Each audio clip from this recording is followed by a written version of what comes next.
जय माता दी दोस्तों, कैसे हैं आप सभी। दोस्तों, आपका स्वागत है हमारे YouTube चैनल अनोखे रहस्य में। आज की इस वीडियो में हम बात करेंगे बृहस्पति व्रत कथा के बारे में और जानेंगे कि किस प्रकार इस व्रत की कथा को सुनना चाहिए। तो बृहस्पतिवार के दिन भगवान बृहस्पति की पूजा की जाती है। बृहस्पति देवता को धन, बुद्धि और शिक्षा का देवता माना जाता है। बृहस्पति देव की पूजा करने से सारी मनोकामनाएं पूरी होती हैं और परिवार में सुख शांति रहती है। शीघ्र विवाह के लिए भी यह व्रत करना उत्तम माना जाता है।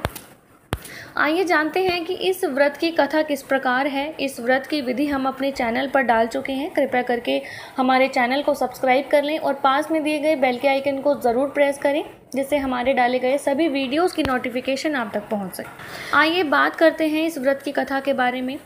प्राचीन काल की बात है, किसी राज्य में एक बड़ा प्रतापी और दानी राजा राज करता था।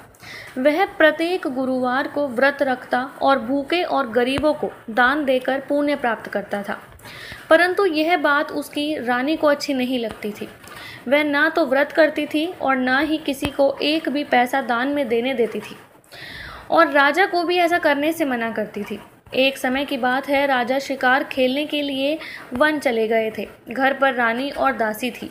उसी समय गुरु बृहस्पति देव साधु का रूप धारण कर राजा के दरवाजे पर भिक्षा मांगने आए।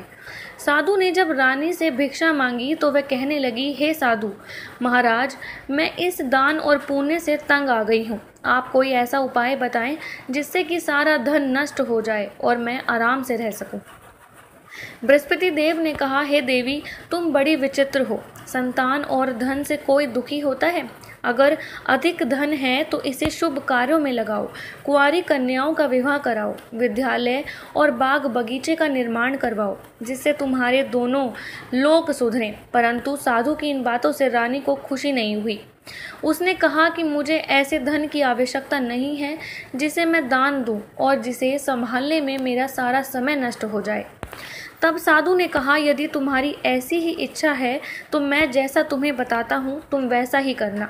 गुरुवार के दिन तुम घर को गोबर से लीपना, अपने केशों को पीली मिट्टी से धोना, केशों को धोते समय स्नान करना, राजा से हजामत बनाने को कहना, भोजन में मांस मंदिरा खाना, कपड़ा धोबी के यहाँ धुलने डालना। इस प्रकार 7 बृहस्पतिवार करने से तुम्हारा समस्त धन नष्ट हो जाएगा। इतना कहकर साधु रूपी बृहस्पति देव अंतर्ध्यान हो गए। साधु के अनुसार कही बातों को पूरा करते हुए रानी को केवल 3 बृहस्पतिवार ही बीते थे कि उसकी समस्त धन संपत्ति नष्ट हो गई। भोजन के लिए राजा का परिवार तरसने लगा।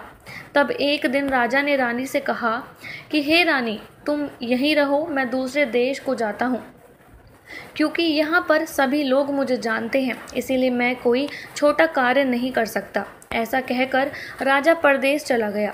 वहाँ वह जंगल से लकड़ी काट कर लाता और शहर में बेचता। इस तरह वह अपना जीवन व्यतीत करने लगा। इधर राजा के परदेश जाते ही रानी और दासी दुखी रहने लगी।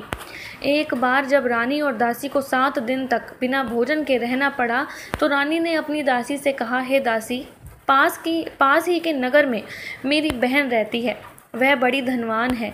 तू उसके पास जा और कुछ ले आ, ताकि थोड़ी बहुत गुजर बसर हो जाए।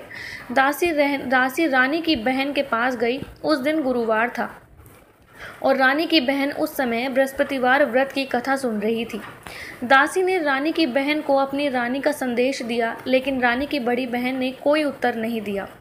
जब दासी को रानी की बहन से कोई उत्तर नहीं मिला तो वह बहुत दुखी हुई और उसे क्रोध भी आया। दासी ने वापस आकर रानी को सारी बात बता दी। सुनकर रानी ने अपने भाग्य को कोसा। उधर रानी की बहन ने सोचा कि मेरी बहन की दासी आई थी, परंतु मैं उससे नहीं बोली, इससे वह बहुत दुखी होगी। कथा सुनकर और पूजन समाप्त करने के बाद वह अपनी बहन के घर आई और कहने लगी, हे बहन, मैं बृहस्पतिवार का व्रत कर रही थी। तुम्हारी दासी मेरे घर आई थी, परंतु जब तक कथा होती तब तक ना तो उठते हैं और ना ही बोलते हैं, इसीलिए मैं नहीं बोली। क्यों, कहो दासी, आप क्यों आई थी? रानी बोली, बहन, तुमसे क्या छिपाऊं, हमारे घर में खाने तक का अनाज नहीं था। ऐसा कहते कहते रानी की आंखें भर आईं। उसने दासी समेत पिछले 7 दिनों से भूखे रहने तक की बात अपनी बहन को विस्तार पूर्वक सुना दी। रानी की बहन बोली, देखो बहन, भगवान बृहस्पति देव सबकी मनोकामनाओं को पूर्ण करते हैं। देखो, शायद तुम्हारे घर में अनाज रखा हो। पहले तो रानी को विश्वास नहीं हुआ, पर बहन के आग्रह करने पर उसने अपनी दासी को अंदर भेजा तो उसे सचमुच अनाज से भरा एक घड़ा मिल गया। यह देखकर दासी को बड़ी हैरानी हुई। दासी रानी से कहने लगी, हे रानी, जब हमको भोजन नहीं मिलता तो हम व्रत ही तो करते रहते हैं, इसीलिए क्यों ना इनसे व्रत की कथा की विधि पूछ ली जाए ताकि हम भी व्रत कर सकें। तब रानी ने अपनी बहन से बृहस्पतिवार व्रत के बारे में पूछा।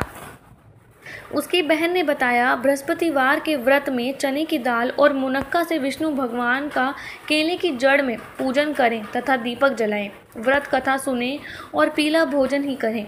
इससे बृहस्पति देव प्रसन्न होते हैं। व्रत और पूजन विधि बताकर रानी की बहन अपने घर लौट आई। 7 दिन के बाद जब गुरुवार आया तो रानी और दासी ने व्रत रखा। घुड़साल में जाकर चना और गुड़ लेकर आई, फिर उससे केले की जड़ तथा विष्णु भगवान का पूजन किया। अब पीला भोजन कहाँ से आए, इस बात को लेकर दोनों बहुत दुखी थे। चूँकि उन्होंने व्रत रखा था, इसलिए बृहस्पति देव उनसे प्रसन्न थे। इसीलिए वह एक साधारण व्यक्ति का रूप धारण कर 2 थालों में सुंदर पीला भोजन दासी को दे गए। भोजन पाकर दासी प्रसन्न हुई और फिर रानी के साथ मिलकर भोजन ग्रहण किया। उसके बाद वे सभी गुरुवार को व्रत और पूजन करने लगे। बृहस्पति भगवान की कृपा से उनके पास फिर से धन संपत्ति आ गई, परंतु रानी फिर से पहले की तरह आलस्य करने लगी। तब दासी बोली, देखो रानी, तुम पहले भी इस प्रकार आलस्य करती थी। तुम्हें धन रखने में कष्ट होता था, इस कारण सभी धन नष्ट हो गया, और अब जब भगवान बृहस्पति की कृपा से धन मिला है तो तुम फिर से आलस्य कर रही हो। रानी को समझाते हुए दासी कहती है कि बड़ी मुसीबतों के बाद हमने ये धन पाया है, इसीलिए हमें दान पुण्य करना चाहिए, भूखे मनुष्य को भोजन कराना चाहिए और धन को शुभ कार्यों में खर्च करना चाहिए, जिससे तुम्हारे कुल का यश बढ़ेगा, स्वर्ग की प्राप्ति होगी और पितृ प्रसन्न होंगे। दासी की बात मानकर रानी अपना धन शुभ कार्यों में खर्च करने लगी, जिससे पूरा नगर में उसका यश फैलने लगा। बृहस्पतिवार व्रत कथा के बाद श्रद्धा के साथ आरती की जानी चाहिए। इसके बाद प्रसाद बांटकर उसे ग्रहण करना चाहिए। अगर आपको हमारी ये वीडियो अच्छी लगी हो तो इसे लाइक कीजिए, हमारे चैनल को सब्सक्राइब करना ना भूलें। नमस्कार।